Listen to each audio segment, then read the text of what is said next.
Ah, hey AD, what's up? It's Troye Sivan. This is my house in Melbourne. Please come inside, make yourselves at home. I have been waiting for this day for my entire life, so.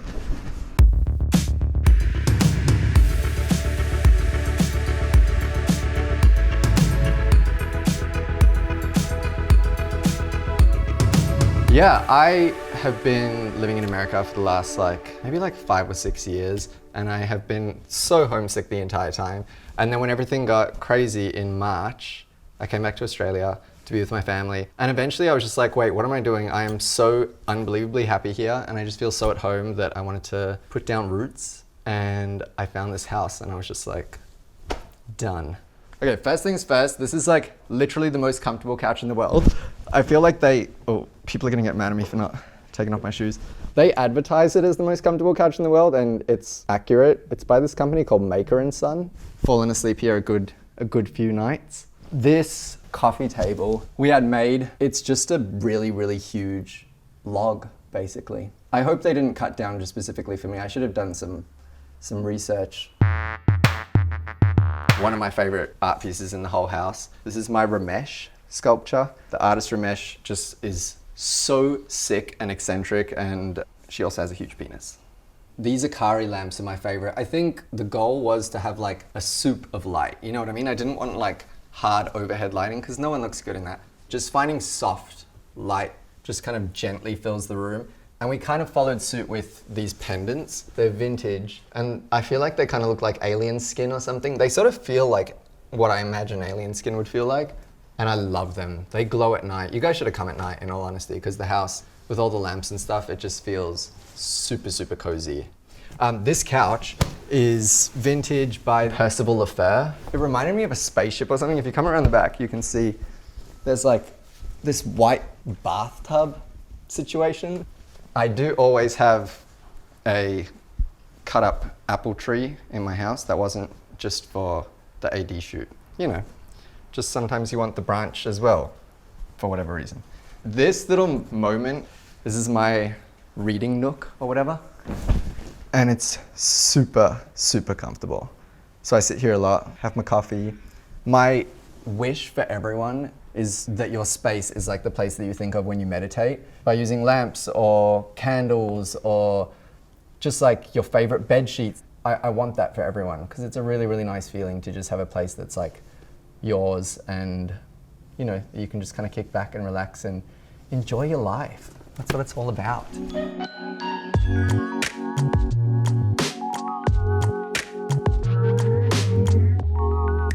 I'm gonna say this a lot, but I think it's my favorite part of the house. It just feels really chill. We've got this awesome green stone. Look at this table thing. This is a servery. I think the technique is called end block, where each of these pieces is a separate piece of wood that they stick together, and then they cut it, and you get this finish or whatever. And apparently it's food safe, so you could eat your dinner off of it, but I use plates most of the time. One of my favorite things about the kitchen is this situation. Sometimes I stand here and serve coffees or whatever to people if they're in the garden. All the appliances are integrated, which is sick. I'm not gonna show you my fridge because it's mostly just beer and old takeout food. The materiality in the kitchen is, I think, my favorite in the house. We've got all of this black steel, and I love the way that it shows, I don't even know, these sort of natural markings, and then just wood, heaps and heaps of wood, because I love wood. So we did a really big renovation on this house. The kitchen's all totally brand new, but weirdly there used to be a toilet here. It was still the kitchen. Kind of grossed me out. And so we got rid of it, and I'm gonna show you where we put it, because I think it's kind of sick. Let's go upstairs. Oh, come here, I wanna show you the ghost. So if you look up here, we've got two art pieces. There's a little ghost by this artist named Nell. It's hand-blown glass. I just think it's so cute. Kind of reminds me of my dog back in LA, which I unfortunately haven't seen for a couple months now. Feels like a little bit of Nash in my house, which is nice. And this is by an artist called Sydney Ball. And there's another one outside, which I'm gonna show you soon. Come upstairs. So here we are on the landing. This is one of my favorite places in the house to come and look. It's kind of lofty and reminds me of some places that I've been to in like Williamsburg. There's so many places to sit in the house. Like you can be sitting up here, talking to someone down there with no worries, or you could be working at my desk.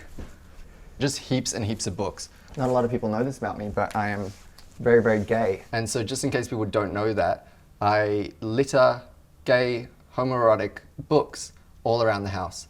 Sorry, don't look. I got this book, Jack Pearson, one of my favorite photographers. I shot with him a couple years ago, and it's just so, so, so sick. Oh, look at this one. I got this 2 days ago. Hotels of Pyongyang. Super, super, super interesting. Kind of like finding beauty in everything, you know? A lot of this is photography, and a lot of the photography I've realized that I'm most interested in is like documentarian style, like sort of voyeuristic, where it's not necessarily like a setup photograph or whatever. You really do feel like you're getting a peep into someone's life for just like that, you know, quick second. So, this is the guest bedroom. Another huge Akari lamp, which I love. And then also the whole house opens up onto a park on this side. And so I just like the idea that if you open up this window, you get to hear the birds and stuff in the morning, and Australian birds just sound insane. So these cork ceilings were original to the house. It kind of makes the whole house feel kind of like a really cozy cave. And we did the walls in this like Venetian plaster, which is so smooth and soft. And so I feel like everything just kind of like hugs you at night. I really do mean it this time. I think this is my favorite room in the house. It's my sister's bathroom. Just like the colors and everything, it kills me, it really does. Like Flack Studio, who I worked with, did the most unbelievable job. I'm just like obsessed with all this detailing and everything, and there's a massive skylight above my head as well, which is sick. Lets in so much natural light. Sometimes I'll just come into this bathroom, even though it's not my bathroom, just to kind of like watch how the light changes throughout the day, because it's really, really nice. This is my sister's room, Sage. Super cozy, super comfy. She's got this little balcony out here, another little Akari lamp. To be able to live with her, give her like a pretty room that she loves and that she can like make her own, has been so, so, so nice. My bedroom is upstairs, and it's the only thing that's upstairs, and I love that like I can just go up to my room and close the door, and it's like no one even knows that I'm here. Come upstairs and I'll show you my bedroom. So this is my bedroom. This is my little sanctuary. It's really, really quiet. This opens up to the park, and all of these windows open up. And then, when it's like a really pretty day, I don't know, I just feel like I'm outside. It's beautiful, you get a breeze, you hear the birds, and it's just really, really peaceful. I spend a lot of time up here. I chill in this chair a lot, which I didn't actually think I did, I just liked the chair. Because I feel like if 80 is gonna come to your house, you have to have a furry chair. It's like a rule or something. I actually use it all the time. I read a lot in this chair. Sometimes if I'm feeling lazy, I'll roll out of bed and then do a Zoom meeting like here. These lamps are one of my favorite things in the house. And we did these amazing like burgundy carpets, and at night they light up and there's kind of this like red glow in my room. It's like a really nice warm hug. My closet used to be here, so there was a closet here. We closed it off because I needed a bathtub. This is my bathroom. This is my bath. This is where I spend most of my time in this house. Sometimes I put like my laptop up here, watch Netflix. Yeah, it's really, really peaceful. There's just like music everywhere. And so I'll put on a nice album, have a bubble bath.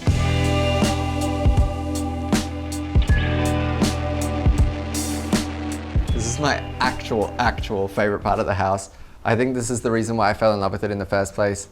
You can fold away these doors, and then there's this courtyard that's just like actual heaven to me. Again, you can see like the LA, California influence, but then we've also got like a lot of Japanese stuff. This is called a swamp cypress. There's little fishies in here somewhere. I don't know if you can see them. And then we've got like native Australian, like doesn't get much more Australian than this. or like the big eucalyptus tree. It's just like paradise for me. I spend a lot of time out here watering the garden, looking after the plants. So because we took the toilet out of the kitchen, we needed another toilet downstairs.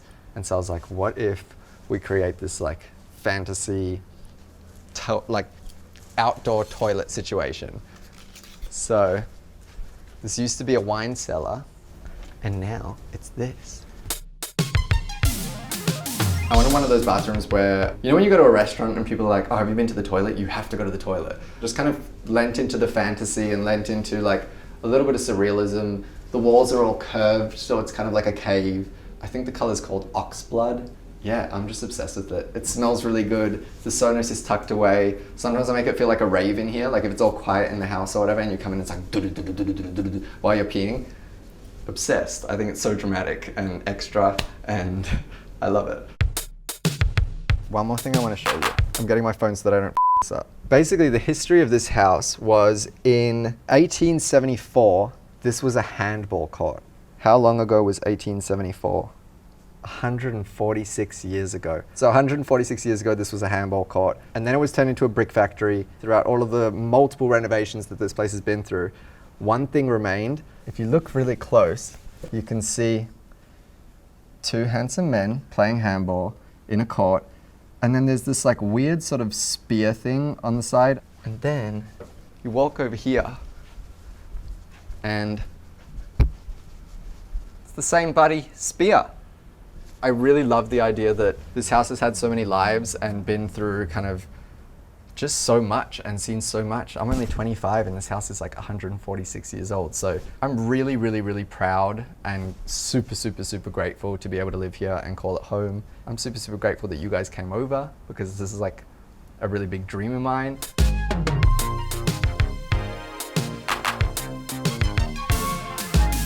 Thanks again for coming, AD. I hope you had fun. I had a lot of fun. But please leave now because we're about to go into another COVID lockdown and I need to get my affairs in order.